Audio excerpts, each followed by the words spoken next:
Bienvenue à tous. Pour ceux qui ne me connaissent pas encore, je m'appelle Thibaut Malfoy. Je suis écrivain et j'ai lancé une formation à la création littéraire pour apprendre aux aspirants écrivains à écrire leur premier roman. Et donc, c'est la 6e session de Paris J'écris.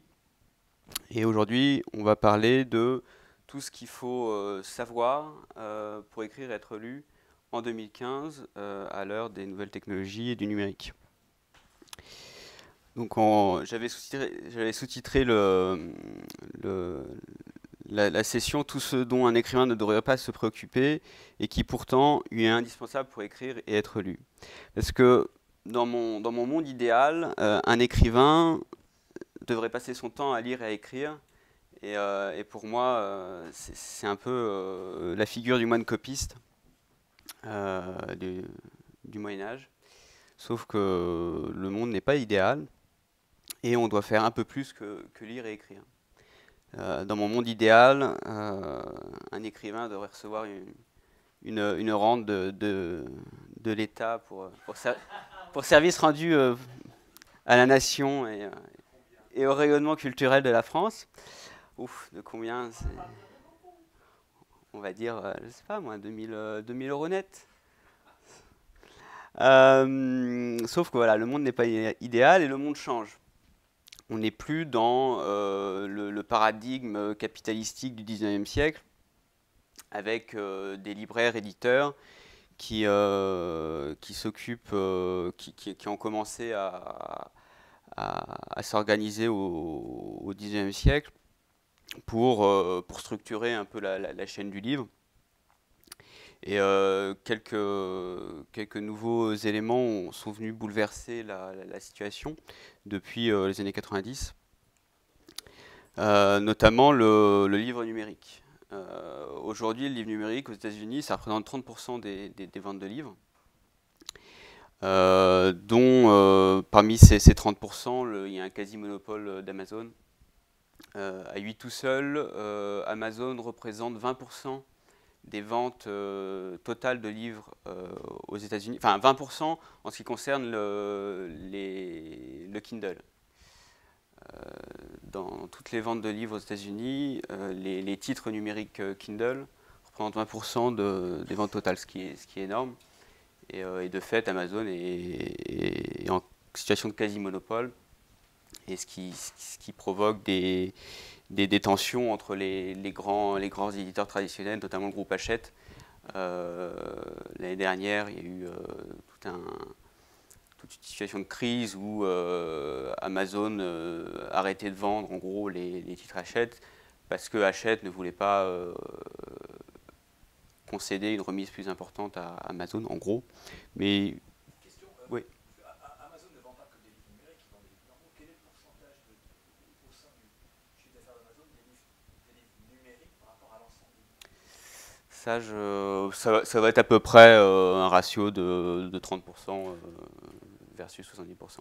Mais ça, Donc il est comme à vendre principalement des livres normaux, Amazon.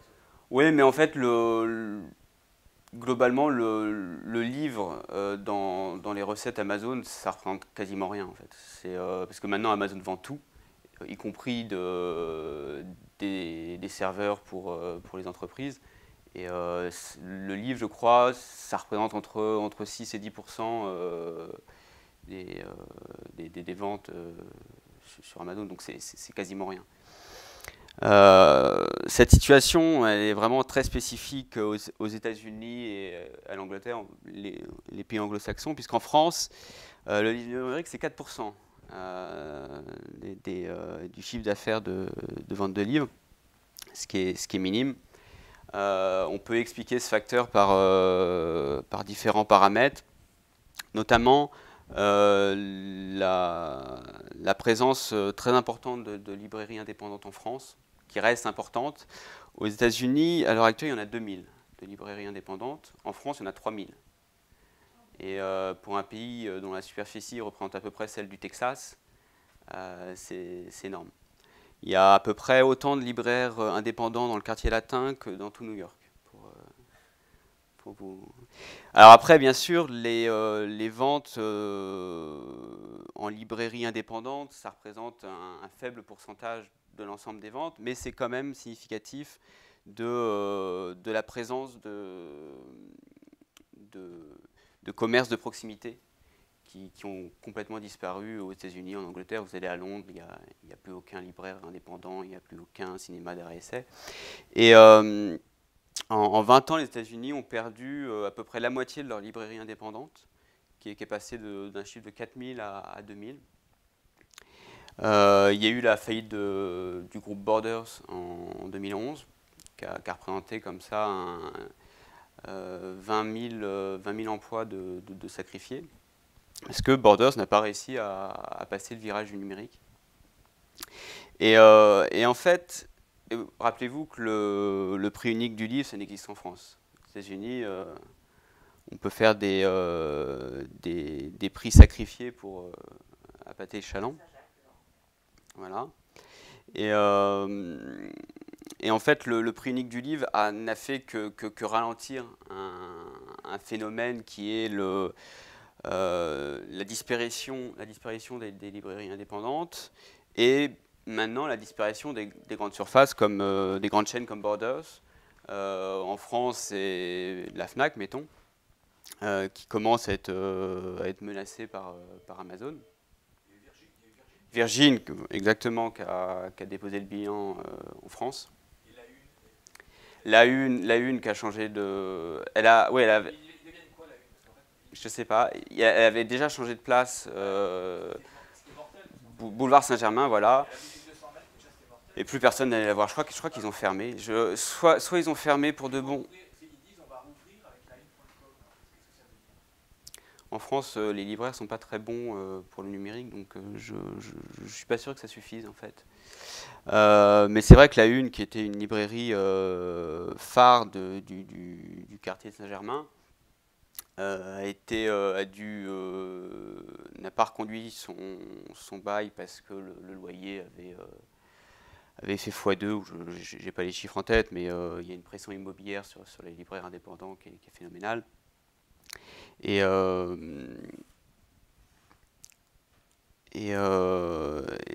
donc, ils sont obligés de s'éloigner des centres, des axes de passage, et forcément, c'est nocif pour le commerce.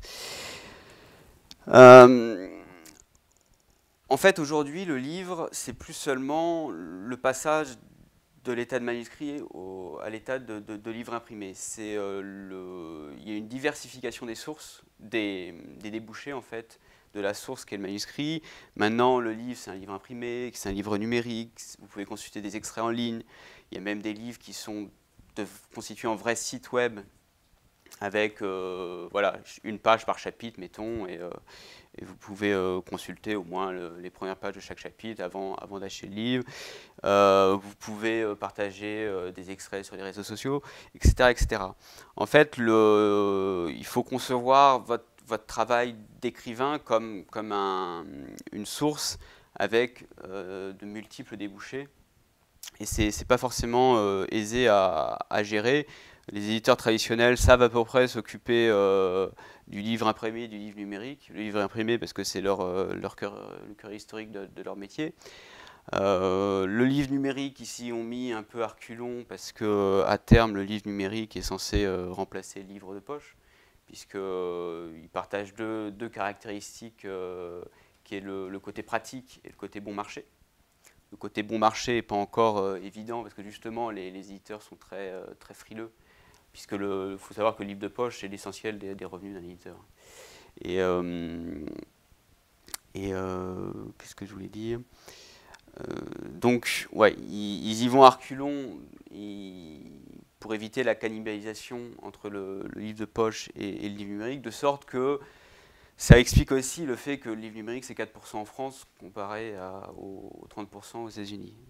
Plus que c'est le fait que c'est arrivé un peu plus tard. Mais vous êtes sûr que si vous regardez les États-Unis, l'état actuel des États-Unis, c'est ce que sera la France dans 5 ans. Donc c'est pour ça qu'il faut se préparer. Donc je dis que le monde change et il n'attend pas les écrivains old-fashioned. Là, vous pouvez reconnaître Hemingway avec sa machine à écrire. Et là, j'ai mis les raccourcis clavier que tout le monde utilise en écrivant. C'est la commande d'annulation de saisie. Quand vous vous trompez, vous faites CTRL-Z ou commande Z si vous utilisez un Mac. Et ça, ce ne sont pas des choses qu'il y a sur une machine à écrire, bien sûr. Qui parmi vous utilise encore Word? Pourquoi c'est ringard?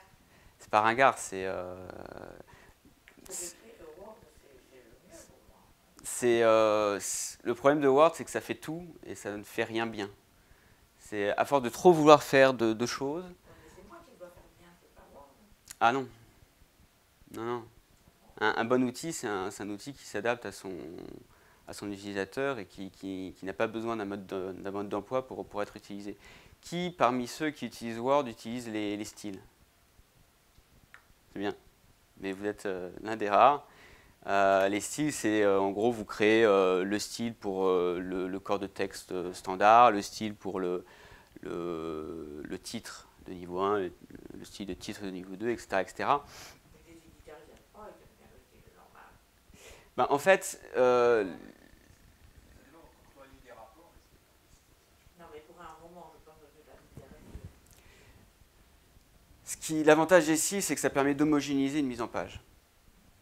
Et très peu de personnes utilisent ça, et en fait très peu de personnes savent vraiment utiliser Word. Word, c'est utile si vous savez vraiment utiliser les fonctions avancées, mais en fait il faut être quasiment typographe pour bien l'utiliser, régler l'interlignage, régler les marges, régler la taille de caractère en fonction de la longueur de la ligne. Tout ça, ce sont des aspects auxquels un typographe est sensible par sa formation, et auquel un écrivain lambda ignore. Ben, je vais vous le dire. Donc là, je vous ai fait une capture d'écran de Word sous Mac.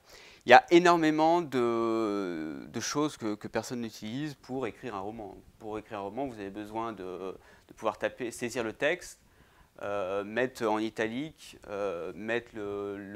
spécifier le titre du chapitre, et c'est tout. Éventuellement les notes de bas de page. Ça c'est déjà pour des travaux un peu plus savants, mais pour un roman, en général, c'est une succession de chapitres. Et pour une thèse, voilà. Mais pour un roman, Word est surqualifié pour l'écriture d'un roman. Et aujourd'hui, j'aimerais vous montrer quelques outils utiles pour justement mieux écrire, perdre moins de temps dans la mise en page, etc. Et j'aimerais commencer par la lecture, puisque moi j'estime que la littérature s'inspire de la littérature et qu'un écrivain est avant tout un lecteur. Et aujourd'hui, on a énormément d'outils pour découvrir des livres, faire des recherches et sauvegarder ces recherches et ces sources pour ensuite écrire. Notamment si vous faites un essai où il y a souvent une énorme bibliographie, le numérique permet de s'organiser. Moi, je n'ai jamais acheté autant de livres que depuis que j'ai Internet. Eh bien, je vous en félicite. C'est vrai. Notamment, moi j'utilise deux sites hyper intéressants. Le site Gallica de la BNF, qui en fait met à disposition de tout un chacun les numérisations de son catalogue. Alors tout son catalogue n'est pas numérisé, et tout ce qui est numérisé n'est pas forcément présent sur Gallica, mais vous pouvez comme ça lire l'édition originale des Fleurs du Mal, d'une Saison d'Enfer, etc., etc. Et vous n'avez plus besoin du coup d'acheter les éditions savantes ou les livres de poche. Et ce qui est bien, c'est que vous pouvez y accéder sur vos terminaux de lecture, tablettes, smartphone. C'est un peu plus compliqué parce que vous téléchargez des PDF et l'écran d'un smartphone est trop petit, vous serez obligé de zoomer, c'est pénible. Mais sur tablette, c'est très lisible. Il y a aussi Wikisource qui est très bien. C'est en fait des bénévoles qui s'organisent pour transformer le PDF issu de la numérisation en fichier texte que vous pourrez ensuite utiliser avec des fonctions de recherche, ce que vous ne pouvez pas faire sur des PDF, en tout cas ceux de Gallica. Et ils encodent en livre numérique également. Tous les titres ne sont pas en livre numérique, mais il y en a quand même pas mal. Ce qui est pratique, vous pouvez comme ça l'emporter dans votre téléphone, dans votre tablette ou dans votre liseuse, qui a un confort de lecture bien supérieur à une tablette. Voilà, tout ça fait que c'est très facile maintenant d'accéder à énormément de livres. Et le problème, c'est que une journée fait que toujours 24 heures, et ça, le numérique ne peut rien changer. Donc là, il y a l'exemple du Kindle.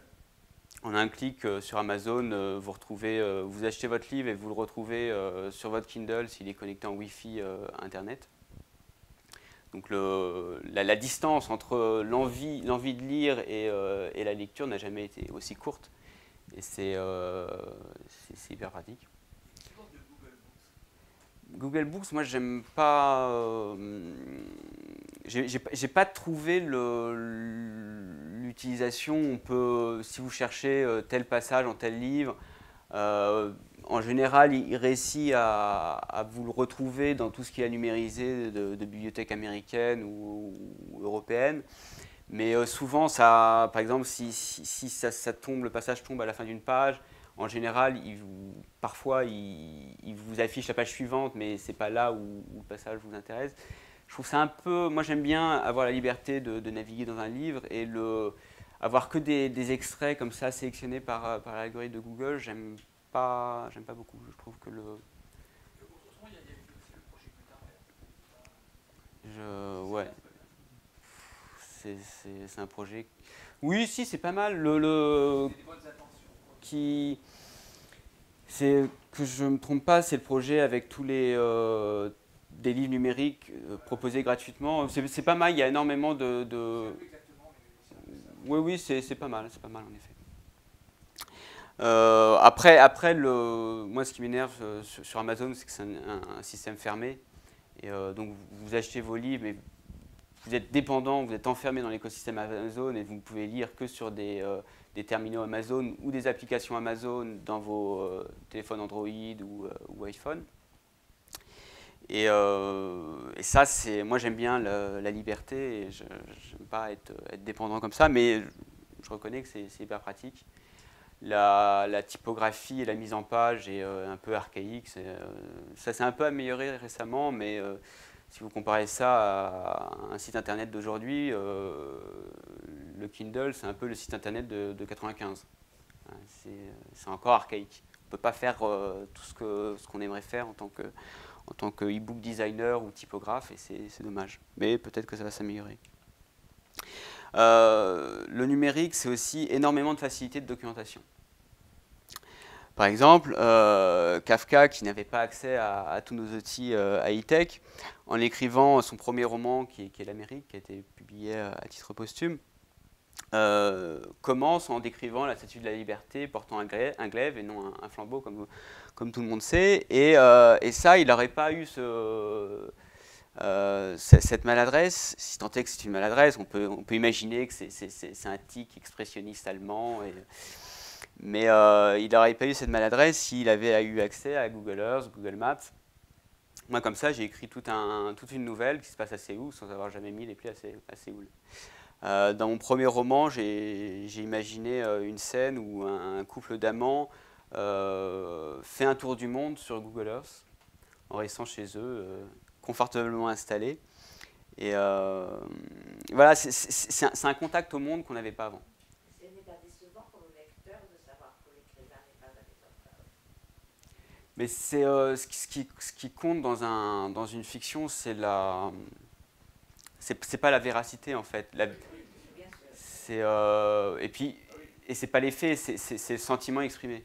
Parce que Shakespeare a une vie incroyablement médiocre. Une vie de propriétaire de théâtre, quoi. C'est un peu bourgeois sur la fin, mais... L'important, c'est ce qu'il écrit.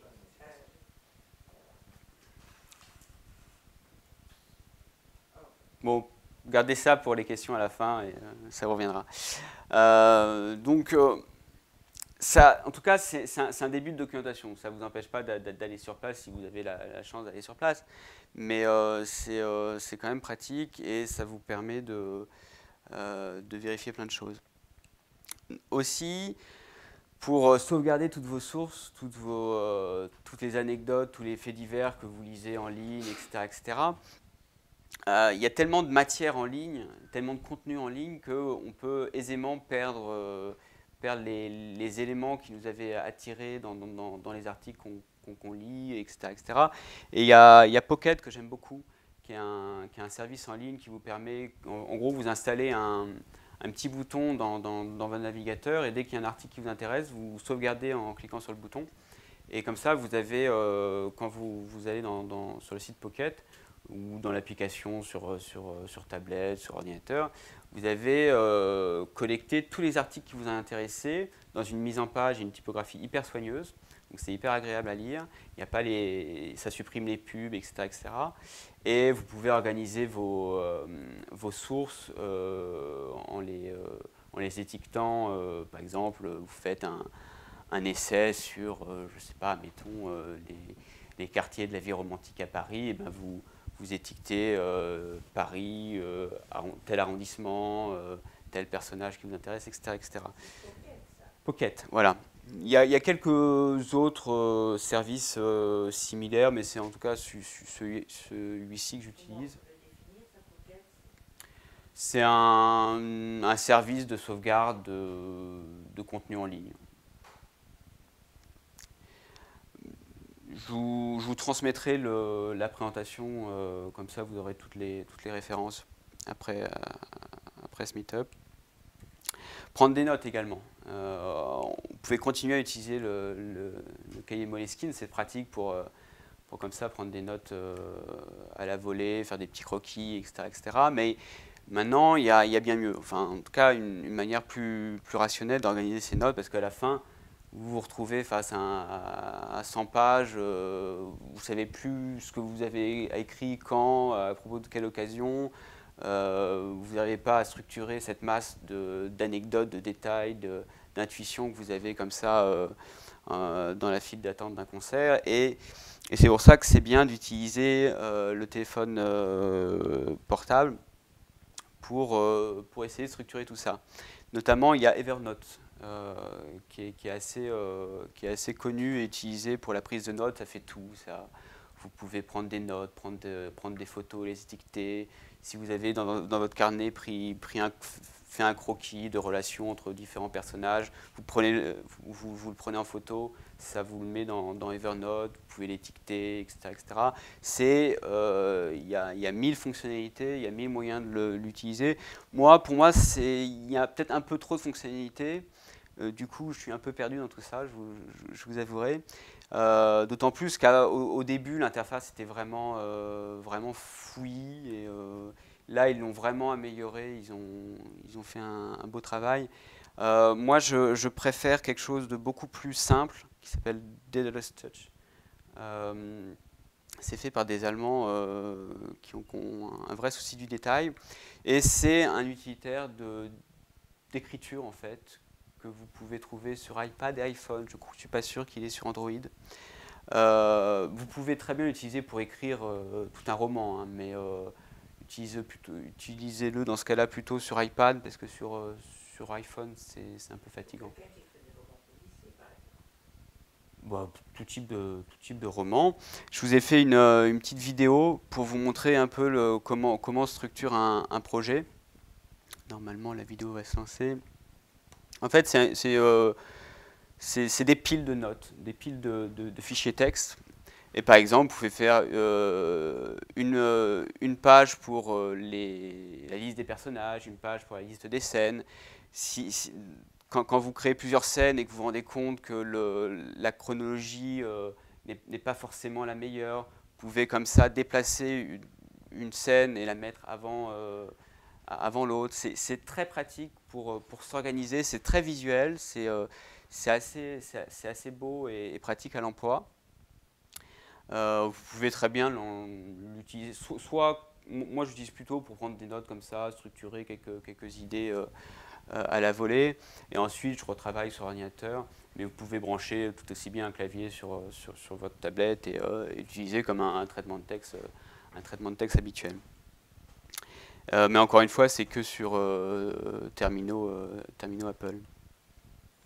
Pour ceux qui écrivent sur tablette ou smartphone, il y a un petit utilitaire qui est très bien, qui s'appelle Text Expander Touch, qui vous permet en gros de spécifier des mots-clés pour... en gros, là, je me suis dit, comment Proust pourrait utiliser ça en écrivant La recherche du temps perdu.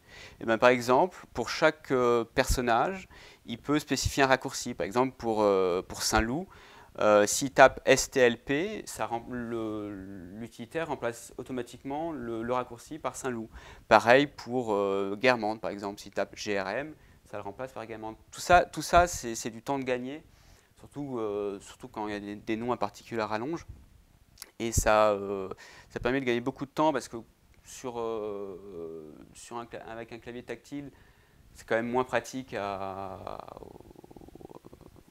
pour des saisies longues. Donc si vous pouvez gagner un peu de temps, c'est pas mal. Voilà, maintenant je vais m'intéresser davantage à l'écriture d'un texte long, un roman, un essai, et comment essayer de remplacer Word qui me déçoit constamment quand j'essaye d'écrire, parce que il y a plein de choses qui sont inutiles et c'est lent à charger. Quand vous avez 300 pages, votre manuscrit, les temps de chargement, moi ça m'exaspère. Je veux écrire, j'ai pas envie d'attendre Word qui me permette d'écrire. C'est pour ça que je vais vous... Pour charger les 300 pages, ça met une plombe. 2 minutes, c'est énorme. C'est pour ça que je vais vous parler de Markdown. Je suis très impatient, surtout quand il s'agit de technologie. J'ai pas besoin d'attendre, il y a plein de choses qui me permettent d'aller plus vite dans mon travail, notamment Markdown. Alors Markdown, c'est un langage de balisage sémantique. Là où Word est un traitement de texte interactif qui mélange l'instant de la saisie du texte et l'instant de sa mise en page, Markdown va séparer ces deux moments. En gros, vous ne vous préoccupez pas de la mise en page quand vous écrivez, vous tapez votre texte, vous signalez que tel mot est en italique, telle phrase c'est un chapitre, un titre de chapitre, et c'est tout. Vous vous embêtez pas de détails typographiques abscons, et comme ça vous allez beaucoup plus vite, vous focalisez sur l'essentiel qui est la saisie de votre texte. Voilà en gros comment ça s'organise. Il y a quelques signes de balisage à connaître. En gros... Oui, mais quand on écrit directement sur l'ordinateur, c'est pas un problème de réfléchir en même temps. On ne peut pas aller vite. Le fait d'avoir des trucs pratiques... Non, mais je ne vous dis pas que c'est un sprint. Au contraire, l'écriture d'un roman, c'est un marathon. On écrit directement à l'ordinateur. C'est très bien. Il faut le temps que l'esprit... Oui, non, mais là, je ne vous dis pas que ça va multiplier votre vitesse d'écriture. Le principe n'est pas là. En fait, le principe, c'est de ne pas perdre son temps dans des détails de mise en page qui seront plus ou moins réussis selon votre savoir-faire en la matière. Et en fait, d'avoir surtout un environnement de travail épuré de tous les détails de mise en page qui ne vous conservent pas à ce moment de votre travail, qui est l'écriture. Donc en gros, vous avez besoin de savoir que pour spécifier un titre, il faut mettre comment s'appelle ce chiffre là, ce symbole, un symbole dièse devant le titre de votre chapitre. Pour l'italique, vous encadrez d'astérisque le mot à mettre en italique. Et en fait, le compilateur va automatiquement en fait, mettre en page avec une mise en page soignée, des vrais italiques, des petites capitales, selon en fait, la feuille de style que vous utilisez pour mettre en page. Et sur Internet, vous pouvez trouver des feuilles de style déjà prêts à l'emploi, conçues par des gens qui s'y connaissent, qui sont vraiment pertinents dans l'approche typographique de la mise en page. Et comme ça, vous avez un aspect du travail qui est évacué. Vous vous concentrez sur l'écriture.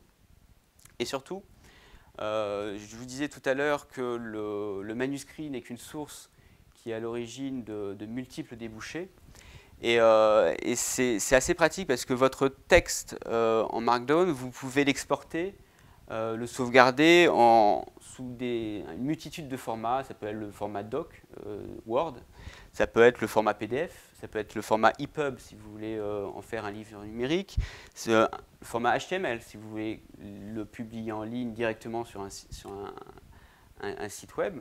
Et en fait, cette richesse de fonctionnalités d'exportation vous permet de garder propre votre source, qui est votre texte original, votre manuscrit.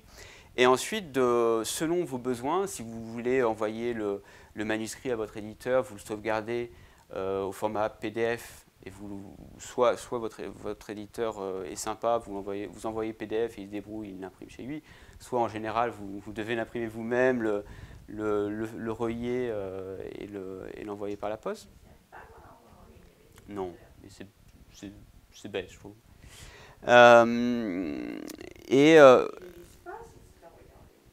Non, en général, les éditeurs préfèrent qu'on envoie des manuscrits imprimés, en effet. Et il y en a, je ne reconnais aucun qui lisent en numérique, à part les éditeurs qui publient 100% des livres numériques. Mais ça, c'est encore autre chose. Moi, j'utilise Ulysse sur Mac ou sur iPad. Alors, c'est énormément de logiciels qui sont disponibles spécifiquement pour les périphériques Apple, parce que ils ont comment dire, un souci du design qui correspond bien à l'univers Apple, comparé au design de Microsoft, qui est pour le moins étrange. Et voilà comment s'organise l'espace de travail. Là, c'est un peu coupé, mais en gros, l'écran se divise en trois parties. La partie centrale, qui est la partie de saisie du texte. La partie tout à fait à gauche, qui est en gros un explorateur de tous vos groupes. C'est un peu comme l'explorateur de fichiers sous Apple, sous Microsoft. Vous avez une arborescence de documents texte organisés par dossier ou par projet. Par exemple, là j'ai créé un groupe pour, je me suis mis dans la tête de Lewis Carroll et je me suis dit comment utiliserait-il ça pour écrire aujourd'hui Alice au Pays des Merveilles. Et donc voilà, j'ai un groupe de travail là qui s'appelle Alice au Pays des Merveilles, et le deuxième écran, deuxième partie, c'est là où s'organisent vos chapitres. Vos chapitres sont autant de petits textes qui s'organisent verticalement. Et c'est assez pratique parce que quand on n'écrit pas de manière linéaire, comme quand on lit un livre. Un livre, on lit de la première à la dernière page, si on arrive à la dernière page. Quand on écrit, en tout cas moi, j'écris de manière tout à fait désordonnée, c'est un vrai puzzle. Et au fur et à mesure de l'écriture, je me dis, ah ben tiens, cette scène, en fait, elle irait plutôt avant celle-ci. Là, ces deux scènes, je pourrais les fusionner, etc. etc. J'aime bien avoir un fichier où je prends mes notes sur les personnages, sur des images littéraires qui me viennent à l'esprit, ou je ne sais pas encore comment elles vont s'intégrer à l'économie générale du livre. Mais ça permet de découper en fait votre projet encore un peu nébuleux dans votre texte en différentes zones, en différentes pièces de puzzle, et ça vous permet beaucoup plus de souplesse d'accord et d'organisation au moment où les choses vont se clarifier, où les relations vont se mettre à jour entre les différentes parties de votre œuvre, et c'est des choses que vous ne pouvez pas faire dans un fichier Word. Dans un fichier Word, c'est une masse de texte verticale. Et si vous décidez que tel chapitre doit aller avant tel autre, ben vous devez faire un copier-coller, c'est assez pénible. Alors que là, Lewis Carroll décide de mettre le chapitre 2 avant le chapitre 1. Vous faites un glisser-déposer, vous sélectionnez le chapitre 2, vous le déposez avant le chapitre 1, et c'est réglé. il décide de commencer son roman dans le feu de l'action, et le chapitre 1 sera un flashback explicatif. Mais bon, ça c'est moi qui imagine plein de choses. Il y a aussi un mode que j'appelle le mode zen, où vous mettez en plein écran, vous faites fi de tous les autres éléments de l'interface, et vous n'avez que votre texte, vous n'avez pas de distraction, vous n'avez pas les emails qui s'affichent, les choses, et ça vous permet de vous concentrer davantage sur votre travail en fait. Alors c'est un logiciel qui doit coûter, je me souviens plus, une vingtaine d'euros, je dirais. C'est pas excessif, c'est pas donné. Si vous voulez tester d'écrire en Markdown, il y a des services en ligne qui sont gratuits, notamment Onward. L'adresse va être onward.co de mémoire. Et en gros, voilà, onward.co. Vous arrivez, vous vous inscrivez avec votre identifiant Twitter, si vous avez un identifiant Twitter, sinon je ne sais pas comment vous faites en fait, je viens de me rendre compte. Et voilà, vous avez une fenêtre réduite à l'essentiel, à savoir les phrases de votre roman. Là, c'est la première phrase de Madame Bovary, je crois.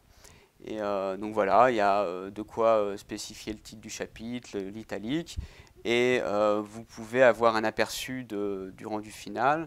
Voilà, c'est un peu court pour donner toute sa place à l'aperçu, mais voilà, ça rend ça. Donc je vous recommande d'essayer pour voir si ça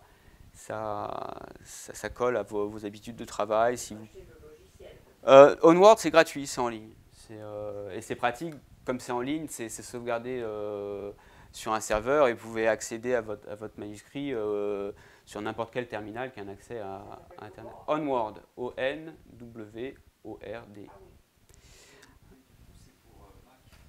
Non, ça c'est Onward, vous pouvez accéder sur n'importe quel. Voilà, Ulysse, c'est spécifique au Mac. Onward, vous avez un navigateur Internet, vous pouvez W-O-R-D. Word. Onward. Et Markdown, est-ce qu'il existe un équivalent pour PC? Alors en fait, Markdown, c'est uniquement le langage de balisage. C'est un peu comme HTML. C'est une syntaxe. Et Markdown, c'est une syntaxe très simplifiée. C'est pas le même truc que Wikipédia. Quand on écrit sur Wikipédia, il y a un peu un truc qui est même style. C'est possible. Maintenant, je pense que dans Wikipédia, ils doivent permettre l'écriture en Markdown et l'écriture classique. Je crois que c'est ça. En fait, c'est un langage qui a été créé sur Internet, pour Internet. Et c'est pour ça que c'est assez pratique à l'heure actuelle de l'utiliser, parce que c'est adapté à nos usages actuels. Donc voilà, il y a énormément de logiciels d'édition de texte compatibles Markdown.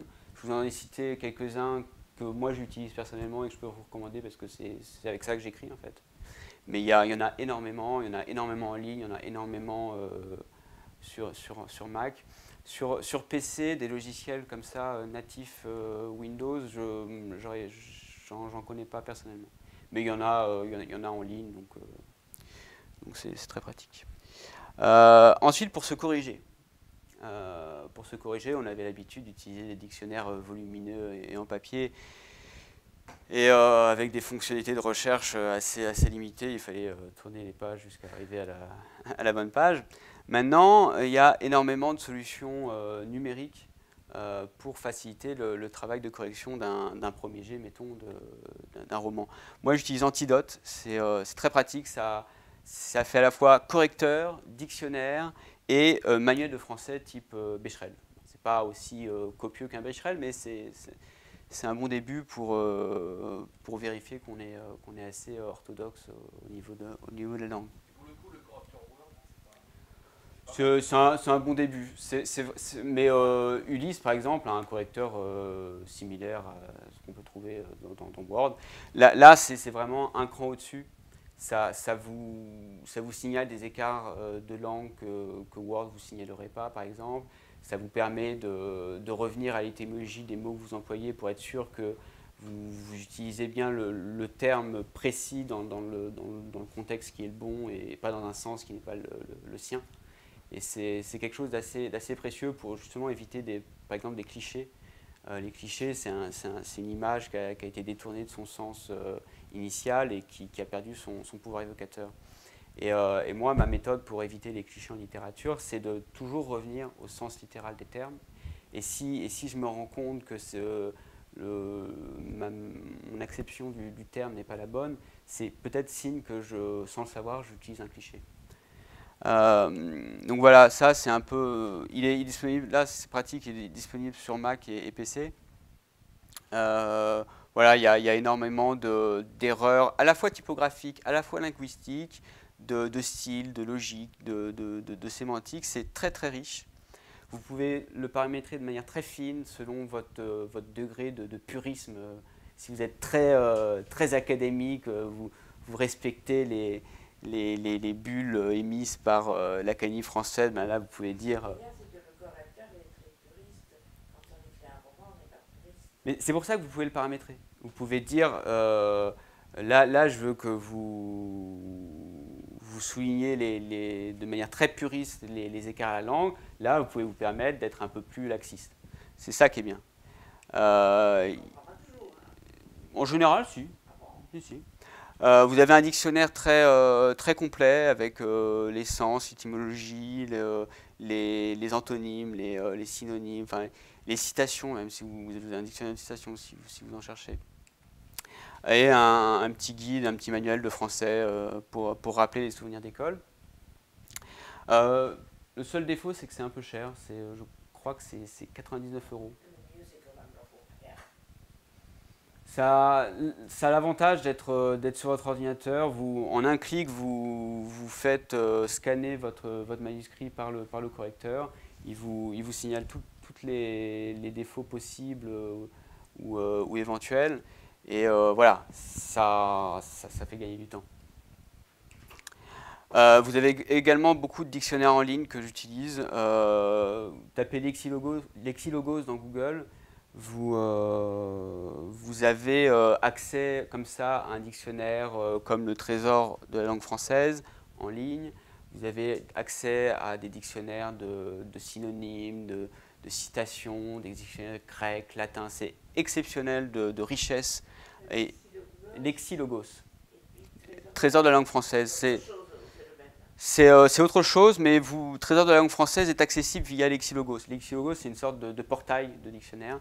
Moi j'utilise beaucoup Trésor de la langue française qui permet de remonter vraiment au sens littéral de chaque terme, de vérifier l'étymologie. C'est très savant. Et si vous vous intéressez à l'autopublication, si vous vous dites que on n'est jamais mieux servi que par soi-même et que vous voulez vous lancer comme ça dans l'aventure de la publication par vos propres moyens, le numérique vous permet énormément de choses. Et en fait, aujourd'hui, ça n'a jamais été aussi simple de publier un texte. Et inversement, ça n'a jamais été aussi compliqué de se faire lire, puisque du coup, il y a une masse de contenu disponible faramineuse. Et le problème, c'est plus comme avant le numérique, où l'accès à la publication n'était pas évident, puisqu'il fallait l'imprimer, donc il fallait soit payer l'imprimeur, soit se faire publier par un éditeur traditionnel. N'allez surtout pas confier votre manuscrit à un éditeur à compte d'auteur, ce sont souvent des charlatans. Et en fait, l'autopublication numérique ou parfois épaulée par des services d'impression à la demande, en fait, qui permettent, dès l'achat de votre livre, mettons sur Amazon, de commander, de faire imprimer un exemplaire de votre livre qui va directement dans la boîte aux lettres de la personne qui vous a acheté votre livre. Tout ça, ce sont des facilités qui permettent la diffusion de la littérature. Notamment, il y a le service Amazon Kindle Direct Publishing. Donc, en gros, vous donnez à Amazon votre manuscrit, il vous le transforme en e-book compatible Kindle. Et pour toute vente sur Amazon de votre titre Kindle, vous touchez, je crois que c'est 70% du prix de vente, hors taxe, alors qu'un un livre traditionnel, moi par exemple, pour mon premier roman, sur chaque exemplaire vendu, je touche 10% du prix de vente hors taxe. Alors bien sûr, c'est un livre papier qui a des coûts, mais pour la version numérique de mon roman, je touche 15%. Voilà, c'est pas du tout le... voilà, moi je suis édité chez Grasset, et c'est pas du tout les mêmes chiffres. Après, vous êtes publié chez Amazon, vous êtes lisible uniquement sur Amazon. C'est ça aussi la contrepartie. Mais je connais des exemples d'illustres inconnus qui ont publié comme ça 16 000 exemplaires de leur premier roman. Ce qui pour un premier roman extraordinaire. En général, l'auteur lambda d'un livre imprimé, il vend 500 exemplaires. Il ne faut pas se voiler la face. C'est extrêmement rare. Les grands chiffres de vente, chaque année, c'est 15 auteurs. C'est 15 auteurs, c'est pas plus. La durée de vie d'un livre, c'est 3 mois en librairie. Liberio, c'est une petite start-up allemande qui est très pratique. Vous connectez, c'est un service en ligne en gros, vous connectez votre Dropbox, votre Google Docs à Liberio. Donc Dropbox, c'est un espace de stockage en ligne. Google Docs, vous pouvez taper votre roman en ligne. Et Liberio, en fait, le convertit automatiquement en livre numérique.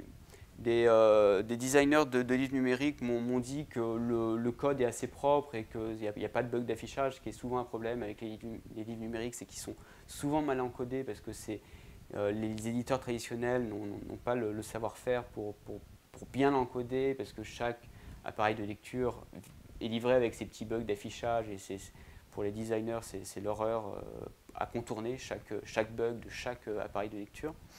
Et visiblement, le code est assez propre. Et pour 9 $, vous pouvez avoir votre ISBN pour que votre livre numérique soit disponible dans toutes les librairies d'Amazon, d'Apple, de la Fnac, etc. etc. Et voilà, vous avez pour 9 € un livre numérique encodé pour vous, disponible dans les librairies en ligne, et un mini site web, je crois, relatif à ce livre. Donc c'est assez complet, c'est assez attractif en termes de prix, et ça a l'air assez intéressant. Je l'ai moi-même pas expérimenté, mais j'ai pas mal eu de bons retours à ce sujet. Et la lecture n'est pas la même quand même. Après, c'est un autre débat. Est-ce qu'on aime le livre numérique? Est-ce qu'on aime le livre papier? C'est un autre sujet de meet-up, on en parlera une autre fois. Et dernièrement, ultimement, le numérique vous permet d'organiser votre propre propagande. C'est le côté peu ragoûtant de la chose. Je commençais en disant que mon monde idéal à moi, c'est être moine et travailler, écrire et lire dans mon coin sans qu'on m'embête. Et une fois le manuscrit fini, je le donne à l'éditeur et il s'en occupe et c'est tout, et c'est très bien. De nos jours, c'est plus possible, puisque justement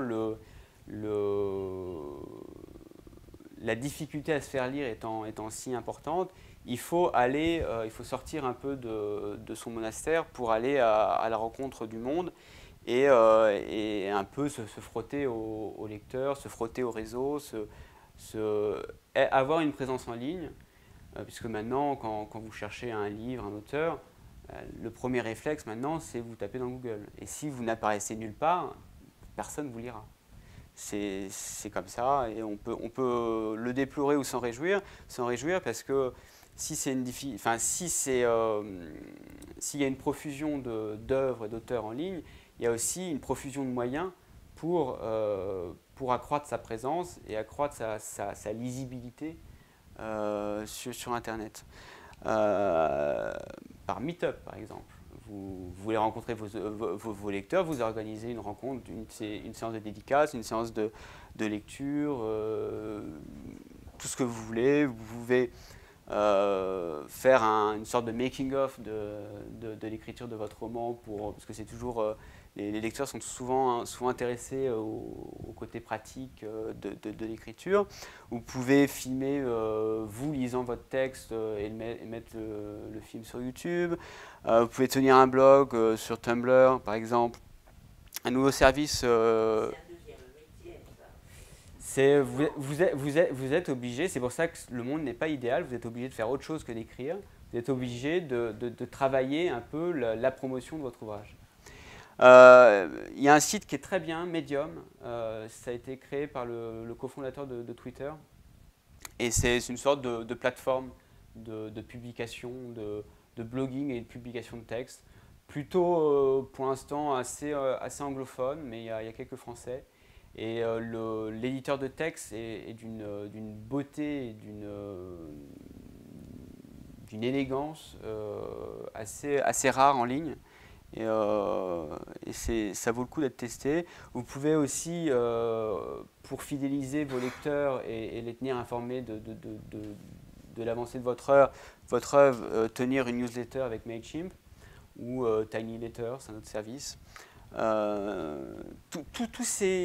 Tous ces outils en fait, vous permettent de raccourcir la distance entre vous et vos lecteurs. Parce que le monde du XXe siècle imposait une distance très grande entre l'auteur et le lecteur par une succession d'intermédiaires. Déjà, il fallait que vous trouviez un éditeur. Ensuite, il faut que votre éditeur puisse imposer votre livre aux représentants qui vont vendre ensuite la mise en place chez les libraires. Il faut que les libraires s'intéressent à votre livre. Il faut que la presse s'intéresse à votre livre, etc., etc., etc. Toutes choses qui créent une distance entre vous et vos lecteurs et à chaque étape, c'est une chance de ne pas être sélectionné et une chance de ne jamais être lu en fait. Alors qu'aujourd'hui, vous avez la chance et l'opportunité, grâce au numérique, de pouvoir vous connecter très rapidement, très facilement et à une échelle rapidement très large à votre lectorat et à trouver vos lecteurs en fait. Et à faire que votre livre soit lu, parce qu'un livre qui n'est pas lu n'existe pas. Voilà pourquoi. Mailchimp, en fait, c'est un service de newsletter. C'est un peu compliqué quand vous découvrez ça. Il y a plein de paramètres. Il y a TinyLetter. Ça appartient à Mailchimp. En gros, c'est la newsletter pour celui qui ne veut pas se prendre la tête en paramétrage trop compliqué.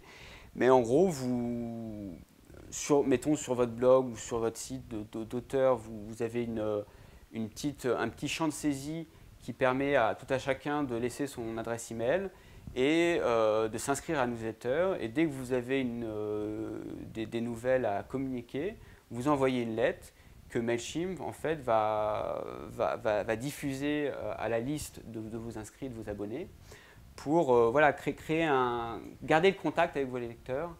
Comme ça, entre le premier et le deuxième roman, par exemple, ils sont tenus informés. Et quand votre nouveau roman sort, tout de suite, vous avez moyen de faire diffuser la nouvelle. Et s'ils sont inscrits, c'est qu'ils ont aimé votre premier roman et qu'ils ont envie de savoir la suite de votre œuvre. Et tout de suite, ça vous crée une diffusion gratuitement, à peu de frais. Et comme ça, vous n'attendez pas que d'être sélectionné par les libraires, par les journalistes, par les prix littéraires. Ne comptez pas sur les prix littéraires. Statistiquement, c'est proche de l'aberration. Facebook, Twitter, tous les réseaux sociaux, il faut bien sûr être présent. Et c'est pour ça qu'on est mi-écrivain, mi-attaché de presse. C'est plus le métier a un peu changé, évolue. Et vous faites à la fois de l'écriture et de la diffusion de l'écrit. Mais est-ce que ça ne modifie pas par rapport à l'écriture votre image? On passe pas pour un marketeur. Il y a de tout. Hein. Il y a des écrivains très autopromo, très... Ça ne correspond plus au texte que vous avez écrit.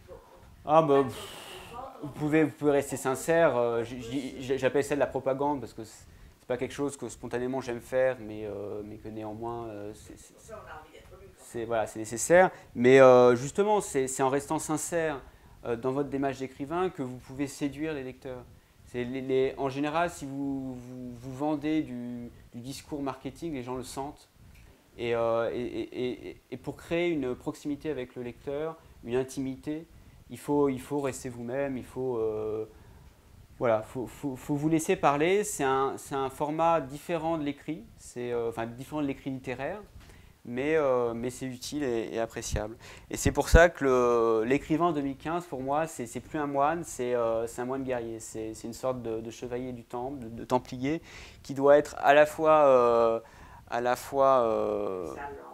voilà, à la fois dans l'introspection et la contemplation pour écrire, et en même temps tourner vers le monde et vers l'action pour trouver son lecteur.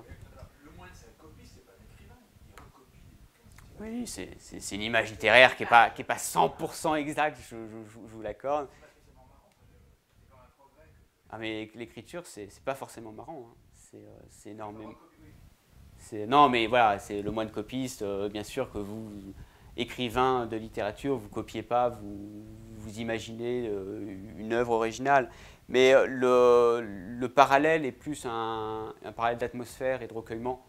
Voilà, il ne faut pas l'entendre dans un parallèle trop étroit. Et donc voilà, ça c'est le sceau des Templiers, donc des mi-moines, mi-guerriers. Et pour moi, c'est l'image de ce que, hélas, doit être un écrivain, hélas ou heureusement, un écrivain de nos jours. C'est quelqu'un qui est tourné vers lui pour écrire et tourné vers l'extérieur pour être lu. Voilà, bah heureusement. Voilà, je vous remercie. Est-ce que vous avez des questions, des demandes de précision ou... J'étais un peu rapide pour couvrir toute la chaîne de la lecture à la publication, mais il y a énormément d'opportunités et de choses à bidouiller comme ça avec des services en ligne et vous pouvez comme ça faire beaucoup de choses en fait, beaucoup de choses très rapidement, souvent gratuitement ou à peu de frais. Donc voilà, c'est une opportunité et j'espère que vous la saisirez.